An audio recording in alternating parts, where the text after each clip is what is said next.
Good afternoon students. As you know हमने last lecture में हमने पढ़ा था कॉन्ट्रैक्ट्स क्या होते हैं, एग्रीमेंट्स क्या होते हैं, कॉन्ट्रैक्ट और एग्रीमेंट का डिफरेंस क्या है एंड टाइप्स ऑफ कॉन्ट्रैक्ट्स। ये सब चीज़ें हम लास्ट लेक्चर में पढ़ चुके हैं।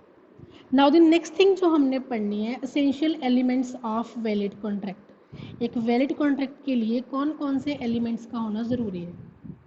सबसे पहला एलिमेंट है हमारे पास एग्रीमेंट। ठीक है कि वैलिड कॉन्ट्रैक्ट के लिए एग्रीमेंट का होना बहुत ज़रूरी है। मींस एक ऑफर और दूसरी तरफ से उस ऑफर की एक्सेप्टेंस होना बहुत ज़रूरी है। लॉफुल ऑफर और लॉफुल एक्सेप्टेंस के बिना कोई भी कॉन्ट्रैक्ट वैलिड नहीं होता। Second is intention to create legal relation. उसके बाद जो भी कॉन्ट्रैक्ट किया जाएगा, ठीक है, उस कॉन्ट्रैक्ट की इंटेंशन लीगल रिलेशन होनी चाहिए। अगर कोई भी कॉन्ट्रैक्ट इलीगल ऑब्जेक्टिव से किया जाएगा देन उसे वैलिड नहीं माना जाएगा।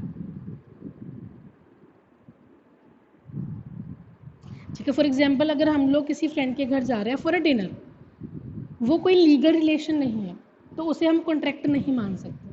ठीक है, कॉन्ट्रैक्ट सिर्फ वो चीज़ होगी जिसमें लीगल रिलेशन होगा। Then lawful consideration. Consideration means जो भी हम इन रिटर्न पे करेंगे काम के बदले में। सो जो भी आपकी कंसिडरेशन होगी, जो भी पेमेंट होगी वो भी लॉफुल होनी चाहिए, इलीगल पेमेंट नहीं। आप ऐसा नहीं बोल सकते मेरा काम करो और मैं आपको उसके बदले में ड्रग्स दे दूँगा। नो, जो भी आपकी कंसिडरेशन होगी वो आपकी कंसिडरेशन लीगल होनी चाहिए। नेक्स्ट है कैपेसिटी ऑफ पार्टीज। ठीक है, जो भी पार्टीज है they must be competent.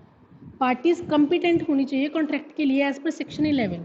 Incompetent parties अगर किसी कॉन्ट्रैक्ट में आती है, इनकम्पिटेंट पार्टीज, देन उस कॉन्ट्रैक्ट को वैलिड नहीं माना जाता। कॉम्पिटेंसी मीन्स उनकी एज मेजॉरिटी वाली होनी चाहिए, वो साउंड माइंड की होनी चाहिए और लॉ ने उन्हें कहीं से भी बैन नहीं किया होना चाहिए।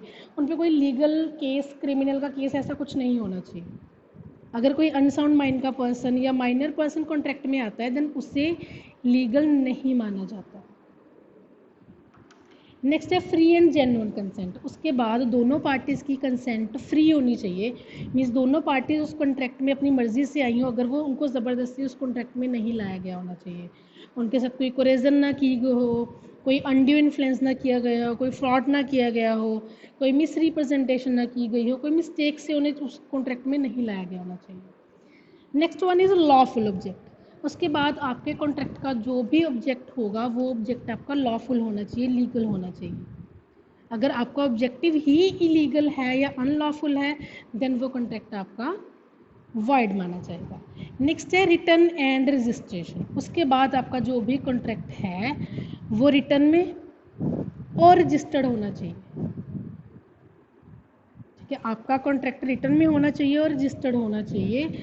मतलब अगर आपने अपने कॉन्ट्रैक्ट को लीगल रखना है देन उसका रिटर्न होना बहुत ज़रूरी है।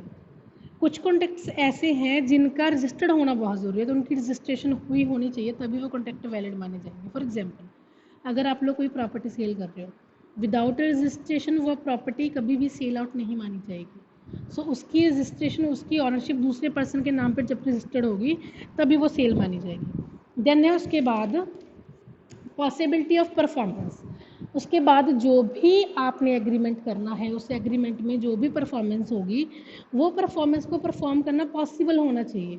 कोई ऐसी परफॉर्मेंस ना हो जिससे परफॉर्म करना पॉसिबल ही नहीं है, देन उसे वॉइड माना जाएगा। Agreement not declare void. Last one is जो भी एग्रीमेंट है उसे गवर्नमेंट ने अगर पहले ही वॉइड डिक्लेयर कर दिया है देन आप उस कॉन्ट्रैक्ट में नहीं आ सकते। अगर आ गए देन वो वैलिड नहीं होगा।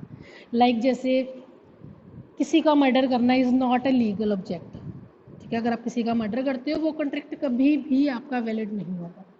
सो आपका कॉन्ट्रैक्ट ऐसा होना चाहिए जिसे गवर्नमेंट ने इलीगल या वॉइड डिक्लेयर ना किया हो।